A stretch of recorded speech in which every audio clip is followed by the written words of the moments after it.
parle vous propose d'écouter Diderot, la religieuse. La réponse de monsieur le marquis de Croixmare, s'il m'en fait une, me fournira les premières lignes de ce récit.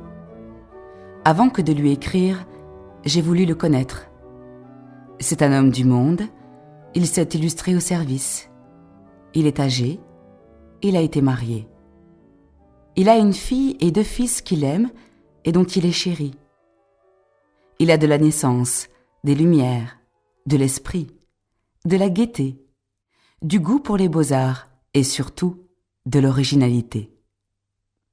On m'a fait l'éloge de sa sensibilité, de son honneur et de sa probité, et j'ai jugé par le vif intérêt qu'il a pris à mon affaire et par tout ce qu'on m'en a dit, que je ne m'étais point compromise en m'adressant à lui.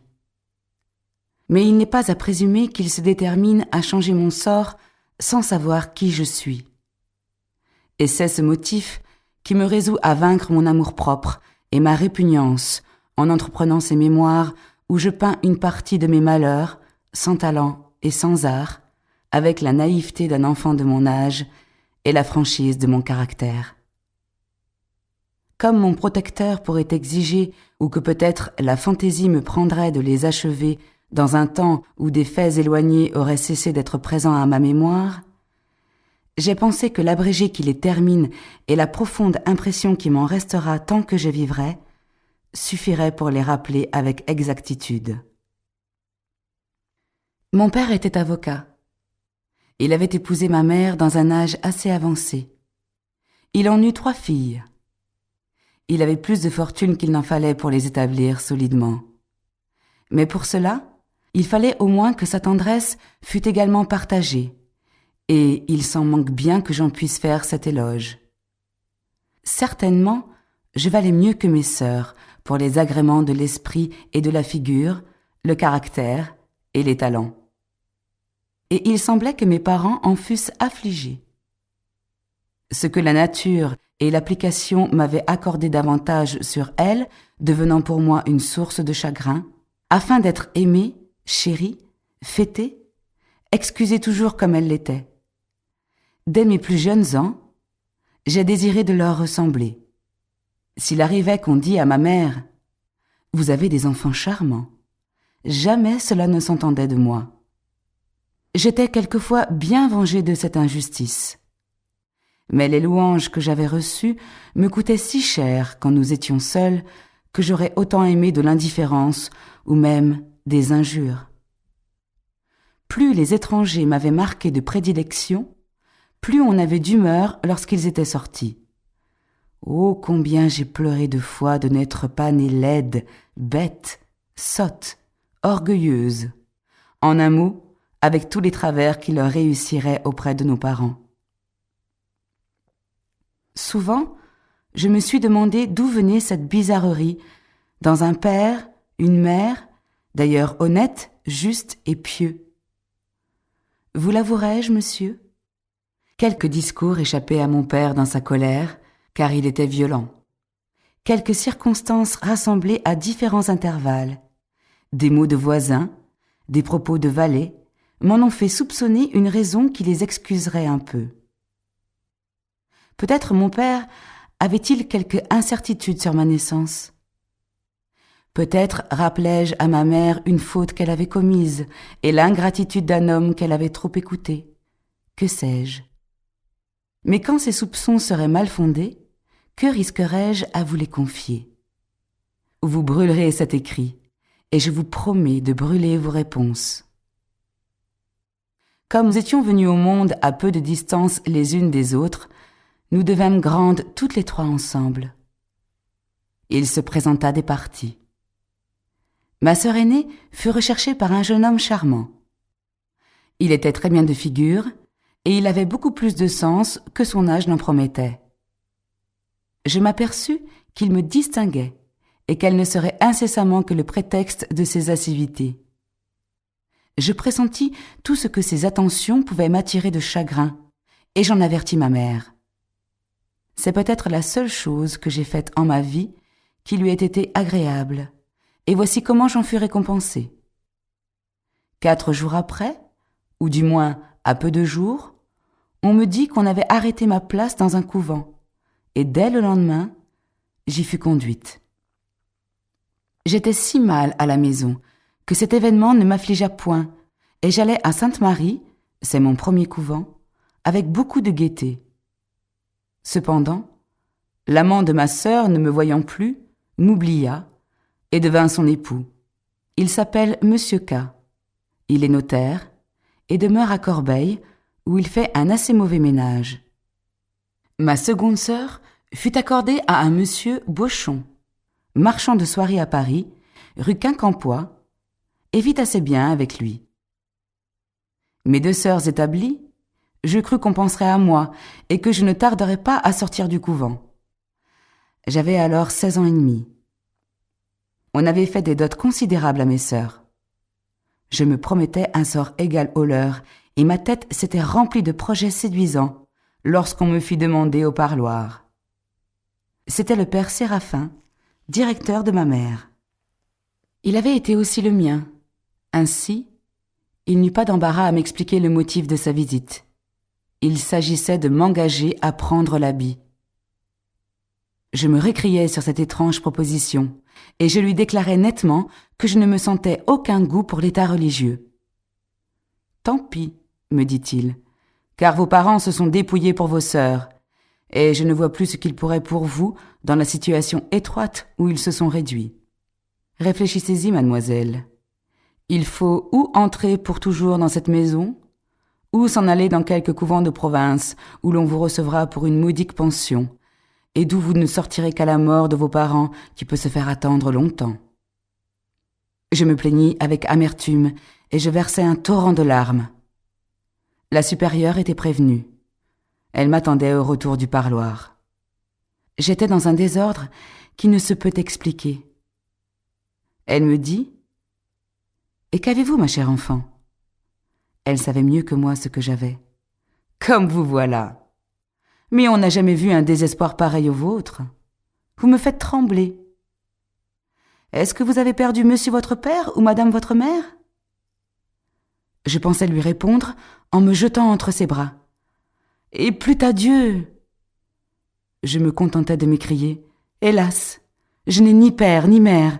Je suis une malheureuse qu'on déteste et qu'on veut enterrer ici toute vive. » Elle laissa passer le torrent. Elle attendit le moment de la tranquillité. Je lui expliquai plus clairement ce qu'on venait de m'annoncer. Elle parut avoir pitié de moi. Elle me plaignit. Elle m'encouragea à ne point embrasser un état pour lequel je n'avais aucun goût. Elle me promit de prier, de remontrer, de solliciter.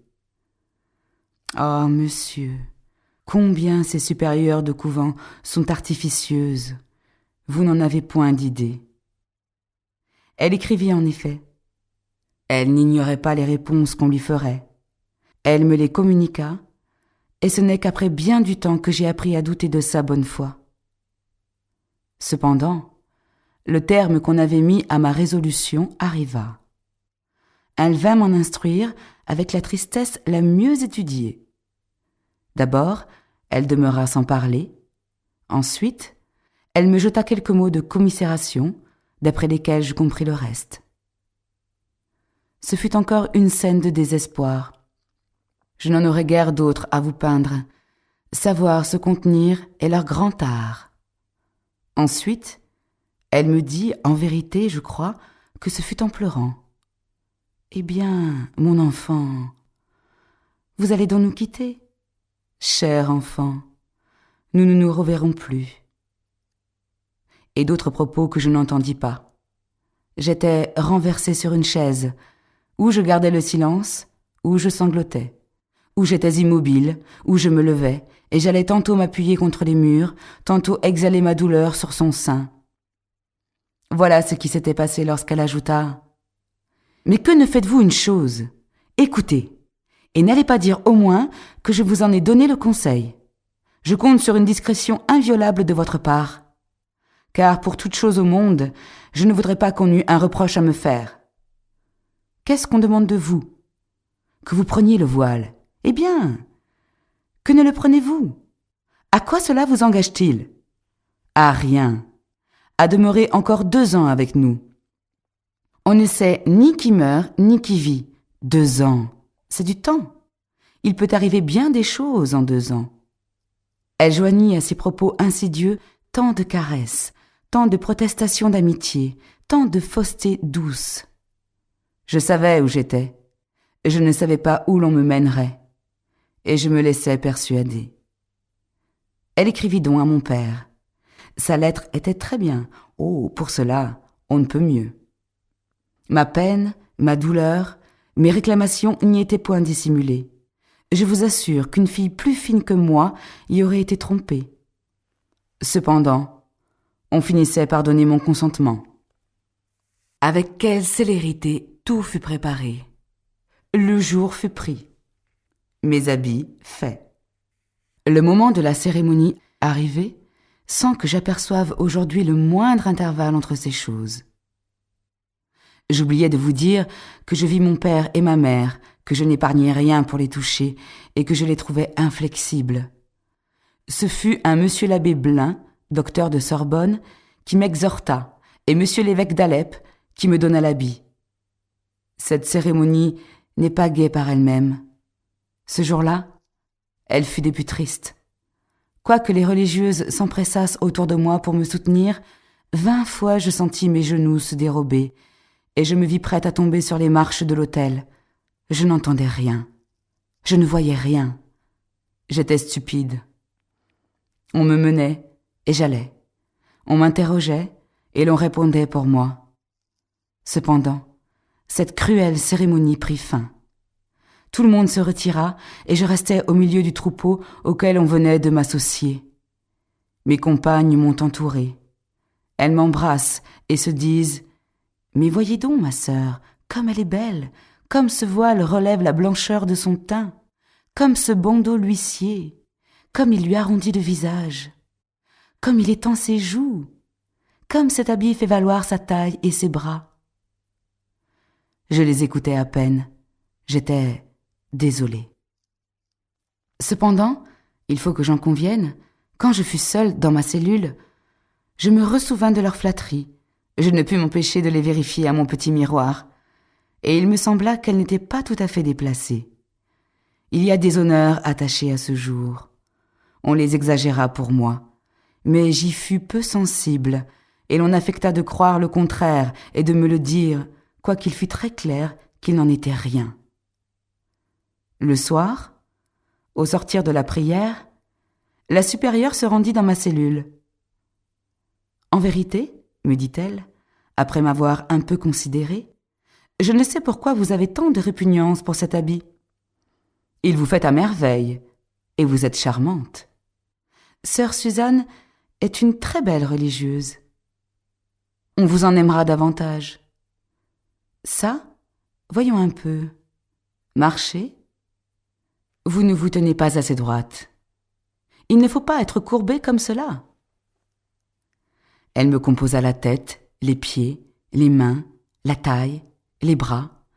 Ce fut presque une leçon de Marcel sur les grâces monastiques, car chaque état a les siennes. Ensuite, elle s'assit et me dit « C'est bien. Mais à présent, parlons un peu sérieusement. Voilà donc 2 ans de gagnés. Vos parents peuvent changer de résolution. Vous-même, vous voudrez peut-être rester ici quand ils voudront vous en tirer. Cela ne serait point du tout impossible. Madame ne le croyait pas. Vous avez été longtemps parmi nous, mais vous ne connaissez pas encore notre vie. Elle a ses peines, sans doute, mais elle a aussi ses douceurs. Vous vous doutez bien de tout ce qu'elle put ajouter du monde et du cloître. Cela est écrit partout, et partout de la même manière, car, grâce à Dieu, on m'a fait lire le nombreux fatras de ce que les religieux ont débité de leur état qu'ils connaissent bien et qu'ils détestent, contre le monde qu'ils aiment, qu'ils déchirent et qu'ils ne connaissent pas.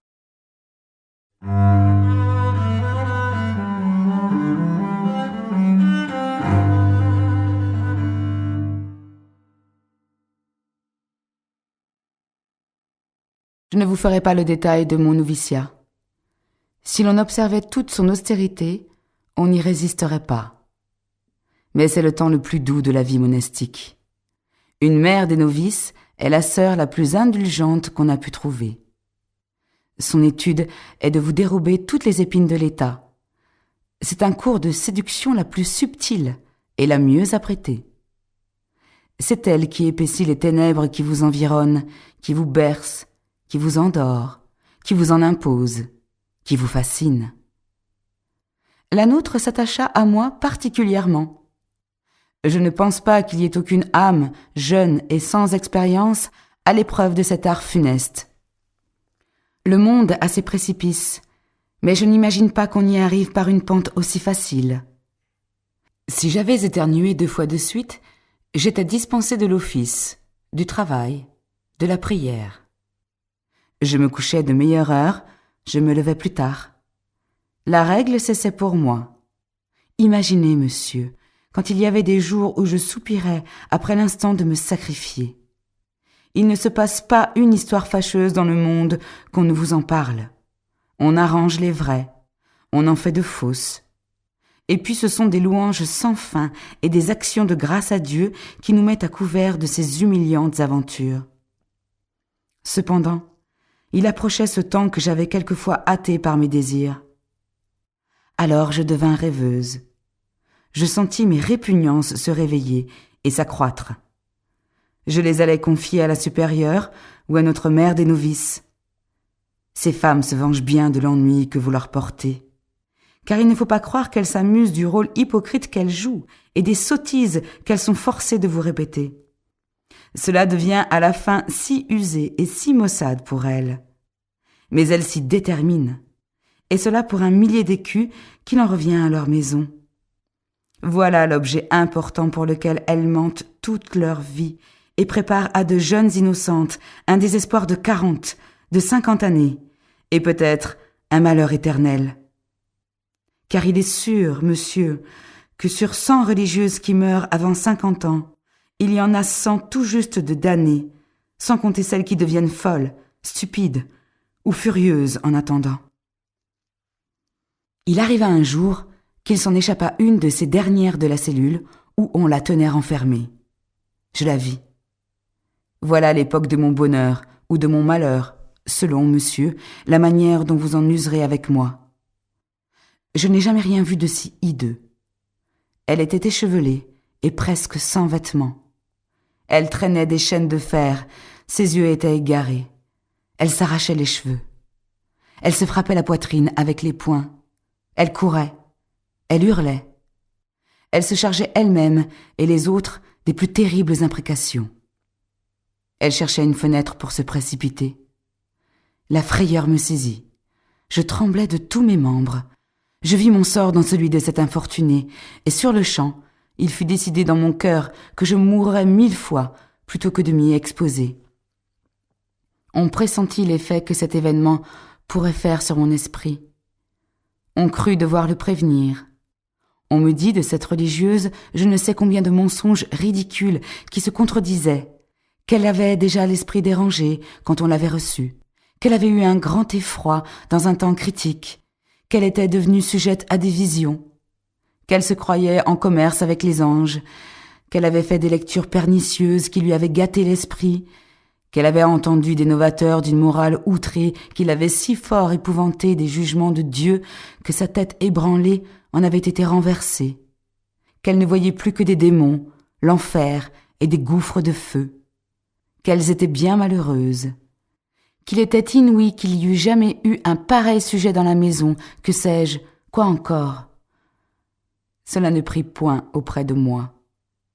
À tout moment, ma religieuse folle me revenait à l'esprit, et je me renouvelais le serment de ne faire aucun vœu. Le voici pourtant arrivé ce moment où il s'agissait de montrer si je savais me tenir parole. Un matin, après l'office, je vis entrer la supérieure chez moi. Elle tenait une lettre. Son visage était celui de la tristesse et de l'abattement. Les bras lui tombaient. Il semblait que sa main n'eût pas la force de soulever cette lettre. Elle me regardait. Des larmes semblaient rouler dans ses yeux. Elle se taisait, et moi aussi, Elle attendait que je parlasse la première. J'en fus tentée, mais je me retins. Elle me demanda comment je me portais, que l'office avait été bien long aujourd'hui, que j'avais un peu toussé, que je lui paraissais indisposée. À tout cela, je répondis « Non, ma chère mère ». Elle tenait toujours sa lettre d'une main pendante. Au milieu de ses questions, elle la posa sur ses genoux, et sa main la cachait en partie. Enfin, après avoir tourné autour de quelques questions sur mon père, sur ma mère, voyant que je ne lui demandais point ce que c'était que ce papier, elle me dit « Voilà une lettre ». À ce mot, je sentis mon cœur se troubler, et j'ajoutai d'une voix entrecoupée et avec des lèvres tremblantes « Elle est de ma mère ?» « Vous l'avez dit. Tenez. Lisez. » Je me remis un peu. Je pris la lettre. Je la lus d'abord avec assez de fermeté. Mais à mesure que j'avançais, la frayeur, l'indignation, la colère, le dépit, différentes passions se succédant en moi, j'avais différentes voix. Je prenais différents visages et je faisais différents mouvements. Quelquefois, je tenais à peine ce papier, ou je le tenais comme si j'eusse voulu le déchirer, ou je le serrais violemment, comme si j'avais été tentée de le froisser et de le jeter loin de moi. « Eh bien, mon enfant, que répondrons-nous à cela ?»« Madame, vous le savez. » »« Mais non, je ne le sais pas. Les temps sont malheureux. Votre famille a souffert des pertes. Les affaires de vos sœurs sont dérangées. Elles ont l'une et l'autre beaucoup d'enfants. On s'est épuisé pour elles en les mariant. On se ruine pour les soutenir. Il est impossible qu'on vous fasse un certain sort. Vous avez pris l'habit. On s'est constitué en dépenses. Par cette démarche, vous avez donné des espérances. Le bruit de votre profession prochaine s'est répandu dans le monde. Au reste, comptez toujours sur tous mes secours. Je n'ai jamais attiré personne en religion. C'est un état où Dieu nous appelle, et il est très dangereux de mêler sa voix à la sienne. Je n'entreprendrai point de parler à votre cœur si la grâce ne lui dit rien. Jusqu'à présent, je n'ai point à me reprocher le malheur d'une autre. Voudrais-je commencer par vous, mon enfant, qui m'êtes si cher? Je n'ai point oublié que c'est à ma persuasion que vous avez fait les premières démarches, et je ne souffrirai point qu'on en abuse pour vous engager au-delà de votre volonté. Voyons donc ensemble. Concertons-nous. Voulez-vous faire profession? Non, madame. Vous ne vous sentez aucun goût pour l'état religieux? Non, madame. Vous n'obéirez point à vos parents? Non, madame. Que voulez-vous donc devenir? Tout, excepté religieuse. Je ne le veux pas être. Je ne le serai pas. Eh bien, vous ne le serez pas. Mais arrangeons une réponse à votre mère. Nous convînmes de quelques idées. Elle écrivit et me montra sa lettre qui me parut encore très bien. Cependant, on me dépêcha le directeur de la maison. On m'envoya le docteur qui m'avait prêché à ma prise d'habit. On me recommanda à la mère des novices. Je vis monsieur l'évêque d'Alep. J'eus des lances à rompre avec des femmes pieuses qui se mêlèrent de mon affaire sans que je les connusse. C'étaient des conférences continuelles avec des moines et des prêtres. Mon père vint. Mes sœurs m'écrivirent. Ma mère parut la dernière. Je résistais à tout. Cependant, le jour fut pris pour ma profession. On ne négligea rien pour obtenir mon consentement. Mais quand on vit qu'il était inutile de le solliciter, on prit le parti de s'en passer. De ce moment, je fus renfermée dans ma cellule. On m'imposa le silence. Je fus séparée de tout le monde, abandonnée à moi-même, et je vis clairement qu'on était résolu à disposer de moi sans moi. Je ne voulais point m'engager. C'était un point résolu, et toutes les terreurs vraies ou fausses qu'on me jetait sans cesse ne m'ébranlaient pas. Cependant, j'étais dans un état déplorable. Je ne savais point ce qu'il pouvait durer. Et s'il venait à cesser, je savais encore moins ce qui pouvait m'arriver. Au milieu de ces incertitudes, je pris un parti dont vous jugerez, monsieur, comme il vous plaira. Je ne voyais plus personne, ni la supérieure, ni la mère des novices, ni mes compagnes. Je fis avertir la première, et je feignis de me rapprocher de la volonté de mes parents. Mais mon dessein était de finir cette persécution avec éclat et de protester publiquement contre la violence qu'on méditait. Je dis donc qu'on était maître de mon sort, qu'on en pouvait disposer comme on voudrait, qu'on exigeait que je fisse profession et que je la ferais. Voilà la joie répandue dans toute la maison, les caresses revenues, avec toutes les flatteries et toute la séduction. Dieu avait parlé à mon cœur. Personne n'était plus faite pour l'état de perfection que moi. Il était impossible que cela ne fût pas. On s'y était toujours attendu. On ne remplit pas ses devoirs avec tant d'édification et de constance quand on n'y est pas vraiment destiné. La mère des novices n'avait jamais vu dans aucune de ses élèves de vocation mieux caractérisée. Elle était toute surprise du travers que j'avais pris, mais elle avait toujours bien dit à notre mère supérieure qu'il fallait tenir bon et que cela passerait, que les meilleures religieuses avaient eu de ces moments-là, que c'étaient des suggestions du mauvais esprit qui redoublait ses efforts lorsqu'il était sur le point de perdre sa proie, que j'allais lui échapper, qu'il n'y aurait plus que des roses pour moi, que les obligations de la vie religieuse me paraîtraient d'autant plus supportables que je me les étais plus fortement exagérées, que cet apesantissement subit du joug était une grâce du ciel qui se servait de ce moyen pour l'alléger. Il me paraissait assez singulier que la même chose vînt de Dieu ou du diable, selon qu'il leur plaisait de l'envisager. Il y a beaucoup de circonstances pareilles dans la religion. Et ceux qui m'ont consolé m'ont souvent dit de mes pensées, les uns que c'était autant d'instigation de Satan, et les autres autant d'inspiration de Dieu. Le même mal vient ou de Dieu qui nous éprouve, ou du mauvais esprit qui nous tente. Je me conduisis avec discrétion. Je crus pouvoir me répondre de moi. Je vis mon père. Il me parla froidement. Je vis ma mère. Elle m'embrassa. Je reçus des lettres de congratulation de mes sœurs et de beaucoup d'autres. Je sus que ce serait un monsieur Sornin, vicaire de Saint-Roch, qui ferait le sermon, et monsieur Thierry, chancelier de l'université, qui recevrait mes vœux. Tout alla bien jusqu'à la veille du grand jour. Excepté qu'ayant appris que la cérémonie serait clandestine, qu'il y aurait très peu de monde, et que la porte de l'église ne serait ouverte qu'aux parents, j'appelai par la tourière toutes les personnes de notre voisinage. Mes amis, mes amies. J'eus la permission d'écrire à quelques-unes de mes connaissances. Tout ce concours auquel on ne s'attendait guère se présenta, et il fallut le laisser entrer. Et l'assemblée fut telle, à peu près, qu'il le fallait pour mon projet. Ô monsieur, quelle nuit que celle qui précéda! Je ne me couchai point, j'étais assise sur mon lit, j'appelais Dieu à mon secours, j'élevais mes mains au ciel, et je le prenais à témoin de la violence qu'on me faisait.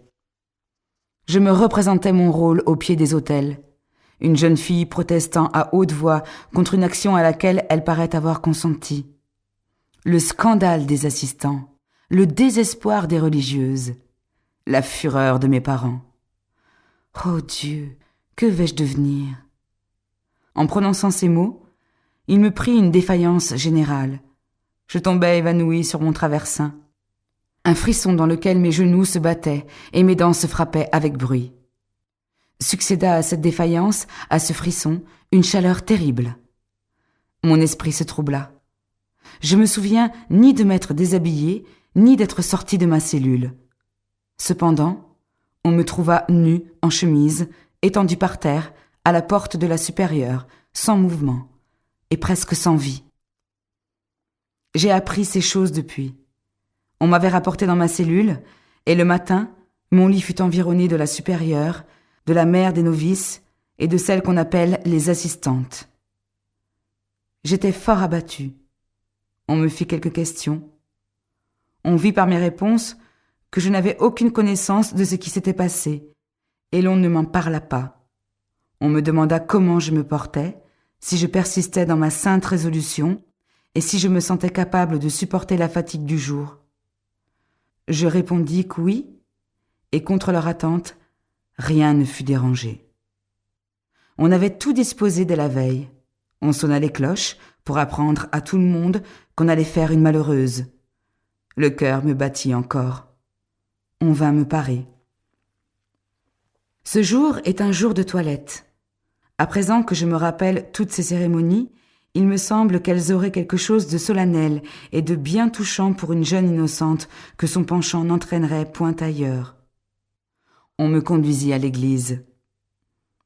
On célébra la Sainte-Messe.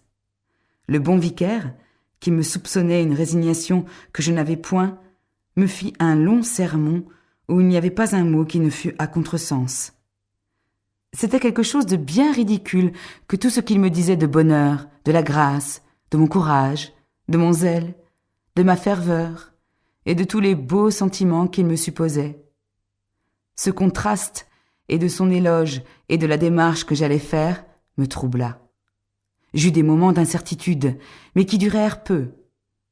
Je n'en sentis que mieux que je manquais de tout ce qu'il fallait avoir pour être une bonne religieuse. Cependant, le moment terrible arriva. Lorsqu'il fallut entrer dans le lieu où je devais prononcer le vœu de mon engagement, je ne me trouvais plus de jambes. 2 de mes compagnes me prirent sous les bras. J'avais la tête renversée sur une d'elles et je me traînais. Je ne sais ce qui se passait dans l'âme des assistants, mais ils voyaient une jeune victime mourante qu'on portait à l'autel, et il s'échappait de toutes parts des soupirs et des sanglots, au milieu desquels je suis bien sûre que ceux de mon père et de ma mère ne se firent point entendre. Tout le monde était debout.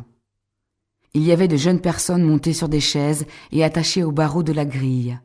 Et il se faisait un profond silence lorsque celui qui présidait à ma profession me dit « Marie-Suzanne Simonin, promettez-vous de dire la vérité ?» Je le promets. « Est-ce de votre plein gré et de votre libre volonté que vous êtes ici ?» Je répondis « Non. » Mais celles qui m'accompagnaient répondirent pour moi « Oui. » « Marie-Suzanne Simonin, promettez-vous à Dieu chasteté, pauvreté et obéissance ?» J'hésitai un moment. Le prêtre attendit, et je répondis « Non, monsieur. » Il recommença. « Marie-Suzanne Simonin, promettez-vous à Dieu chasteté, pauvreté et obéissance ?» Je lui répondis d'une voix plus ferme. « Non, monsieur. Non. » Il s'arrêta et me dit « Mon enfant, remettez-vous et écoutez-moi. »« Monsieur, lui dis-je, vous me demandez si je promets à Dieu chasteté, pauvreté et obéissance.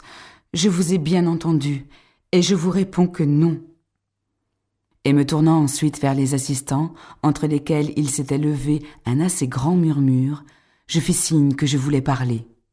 Le murmure cessa, et je dis « Messieurs, et vous surtout mon père et ma mère, je vous prends tous à témoin. » À ces mots, une des sœurs laissa tomber le voile de la grille, et je vis qu'il était inutile de continuer. Les religieuses m'entourèrent, m'accablèrent de reproches. Je les écoutais sans mot dire. On me conduisit dans ma cellule, où l'on m'enferma sous la clé. Là, seul, livré à mes réflexions, je commençai à rassurer mon âme. Je revins sur ma démarche, et je ne m'en repentis point. Je vis qu'après l'éclat que j'avais fait, il était impossible que je restasse ici longtemps, et que peut-être on n'oserait pas me remettre au couvent. Je ne savais ce qu'on ferait de moi, mais je ne voyais rien de pis que d'être religieuse malgré soi. Je demeurai assez longtemps sans entendre parler de qui que ce fût. Celle qui m'apportait à manger entrait, mettait mon dîner à terre et s'en allait en silence. Au bout d'1 mois, on me donna des habits de séculière. Je quittai ceux de la maison. La supérieure vint et me dit de la suivre. Je la suivis jusqu'à la porte conventuelle. Là, je montai dans une voiture où je trouvai ma mère seule qui m'attendait. Je m'assis sur le devant et le carrosse partit. Nous restâmes l'une vis-à-vis de l'autre quelque temps sans mot dire. J'avais les yeux baissés. Je n'osais la regarder. Je ne sais ce qui se passa dans mon âme. Mais tout à coup, je me jetai à ses pieds et je penchai ma tête sur ses genoux. Je ne lui parlais pas, mais je sanglotais et j'étouffais. Elle me repoussa durement. Je ne me relevai pas. Le sang me vint au nez. Je saisis une de ses mains malgré qu'elle en eût, et l'arrosant de mes larmes et de mon sang qui coulait, appuyant ma bouche sur cette main, je la baisais et je lui disais « Vous êtes toujours ma mère, je suis toujours votre enfant. » Elle me répondit en me poussant encore plus rudement et en arrachant sa main d'entre les miennes. « Relevez-vous, malheureuse, relevez-vous. » Je lui obéis. Je me rassis et je tirai ma coiffe sur mon visage. Elle avait mis tant d'autorité et de fermeté dans le son de sa voix que je crus devoir me dérober à ses yeux.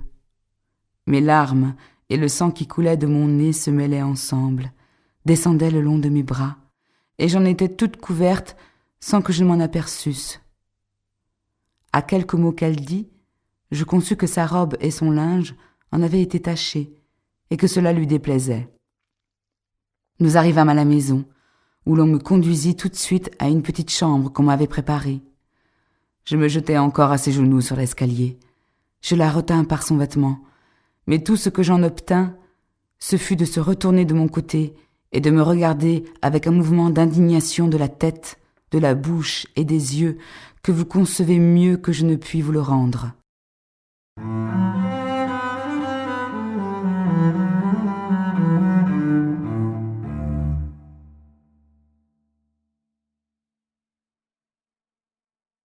J'entrai dans ma nouvelle prison où je passais 6 mois sollicitant tous les jours inutilement la grâce de lui parler, de voir mon père ou de leur écrire. On m'apportait à manger, on me servait, une domestique m'accompagnait à la messe les jours de fête et me renfermait. Je lisais, je travaillais, je pleurais, je chantais quelquefois. Et c'est ainsi que mes journées se passaient. Un sentiment secret me soutenait, c'est que j'étais libre, et que mon sort, quelque dur qu'il fût, pouvait changer. Mais il était décidé que je serais religieuse, et je le fus. Tant d'inhumanité, tant d'opiniâtreté de la part de mes parents ont achevé de me confirmer ce que je soupçonnais de ma naissance. Je n'ai jamais pu trouver d'autre moyen de les excuser. Ma mère craignait apparemment que je ne revinsse un jour sur le partage des biens, que je ne redemandasse ma légitime, et que je n'associasse un enfant naturel à des enfants légitimes. Mais ce qui n'était qu'une conjecture va se tourner en certitude. Tandis que j'étais enfermée à la maison, je faisais peu d'exercices extérieurs de religion.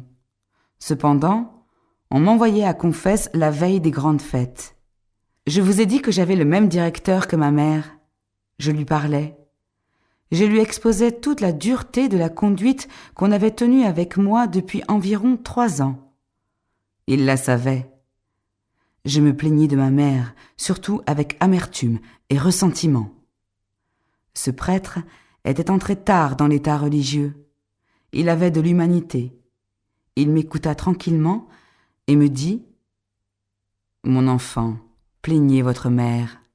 Plaignez-la plus encore que vous ne la blâmez. Elle a l'âme bonne. Soyez sûr que c'est malgré elle qu'elle en use ainsi. » « Malgré elle, monsieur? Et qu'est-ce qui peut l'y contraindre? Ne m'a-t-elle pas mise au monde? Et quelle différence y a-t-il entre mes sœurs et moi? » Beaucoup. Beaucoup? Je n'entends rien à votre réponse. J'allais entrer dans la comparaison de mes sœurs et de moi lorsqu'il m'arrêta et me dit « Allez, allez, l'inhumanité n'est pas le vice de vos parents. Tâchez de prendre votre sort en patience et de vous en faire du moins un mérite devant Dieu. Je verrai votre mère. Et soyez sûr que j'emploierai pour vous servir tout ce que je puis avoir d'ascendant sur son esprit. » Ce « beaucoup » qu'il m'avait répondu fut un trait de lumière pour moi. Je ne doutais plus de la vérité de ce que j'avais pensé sur ma naissance. Le samedi suivant, vers les 5h30 du soir, à la chute du jour, la servante qui m'était attachée monta et me dit « Madame votre mère ordonne que vous vous habiliez. » 1 heure après, « Madame veut que vous descendiez avec moi. » Je trouvai à la porte un carrosse où nous montâmes, la domestique et moi, et j'appris que nous allions au Feuillant, chez le père Séraphin. Il nous attendait. Il était seul. La domestique s'éloigna et moi... Nous espérons que vous avez apprécié cet aperçu. Pour continuer à écouter ce livre audio sur Google Play Livres, utilisez le lien dans la description de la vidéo.